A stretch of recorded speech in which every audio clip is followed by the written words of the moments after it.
ឯកឧត្តមគង់ច័ន្ទនិងលោកជំទាវបានផ្ដួចផ្ដើមពិធីបុណ្យកឋិនទានដង្ហែទៅវេប្រគេនព្រះសង្ឃគង់ចាំព្រះវស្សានៅវត្តក្រពុំរាជហៅក្សឹង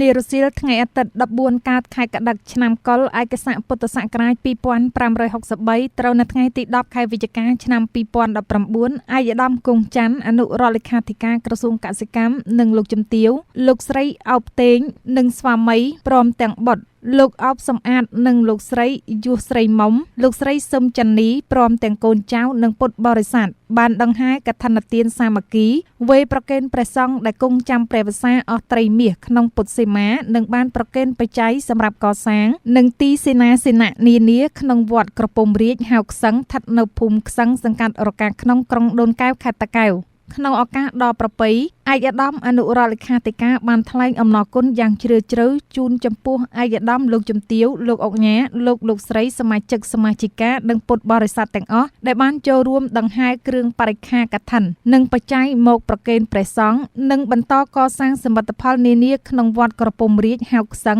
សូមទទួលបាននៅអានិសង្ឃ5ប្រការគឺទី1មានរូបស្អាតទី2មានសម្បោរស្អាតទី3មានកម្ពស់កំពររៀងរៅសមសួនទី4មានឋានៈខ្ពស់ប្រកបដោយទសពិធរាជធម៌និងទី5បានជួបព្រះប្រទះធម៌ក្នុងអវសានជាតិព្រមទាំងពុទ្ធពរទាំង4ប្រការគឺអាយុវណ្ណៈសុខៈពលៈកំបីឃ្លៀងឃ្លាតឡើយឯកឧត្តមអនុរដ្ឋលេខាធិការក៏បានគូសបញ្ជាក់ផងដែរថាក្រោមការដឹកនាំដ៏ឆ្លៀសវៃរបស់សម្ដេចអគ្គមហាសេនាបតីតេជោហ៊ុនសែននាយករដ្ឋមន្ត្រីនៃព្រះរាជាណាចក្រកម្ពុជាបានខិតខំប្រែក្លាយប្រទេសជាតិមួយដែលធ្លាប់មានសង្គ្រាមរ៉ាំរ៉ៃអសន្តិសុខក្នុងសង្គមអសន្តិសុខស្បៀងភាពក្រីក្រនិងគ្មានការអនុញ្ញាតឲ្យមានការគោរពបូជាចំពោះសាសនានិងប្រពៃណីមកជាប្រទេសមួយដែលមានសុខសន្តិភាពស្ថិរភាពពេញលេញមាននៅសល់ស្បៀងហើយប្រជាជនរស់នៅទូទាំងព្រះរាជាណាចក្រកម្ពុជាមានឱកាសនិងមានសិទ្ធិគ្រប់គ្រាន់ក្នុងការប្រកបរបរទទួលទាន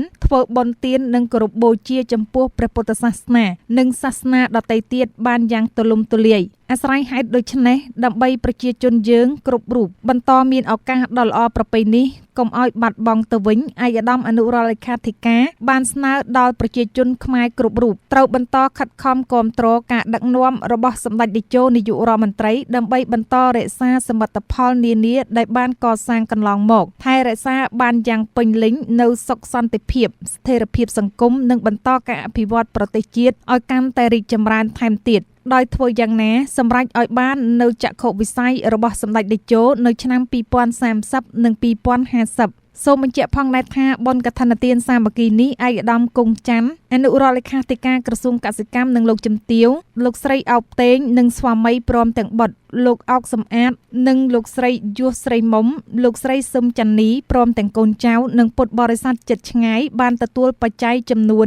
41លានរៀលសម្រាប់ប្រគេនព្រះសង្ឃវត្តក្រពុំរាជហៅក្សឹងសម្រាប់បន្តធ្វើការកសាងនិងទីសេនាសនៈនានាក្នុងបរិវេណវត្ត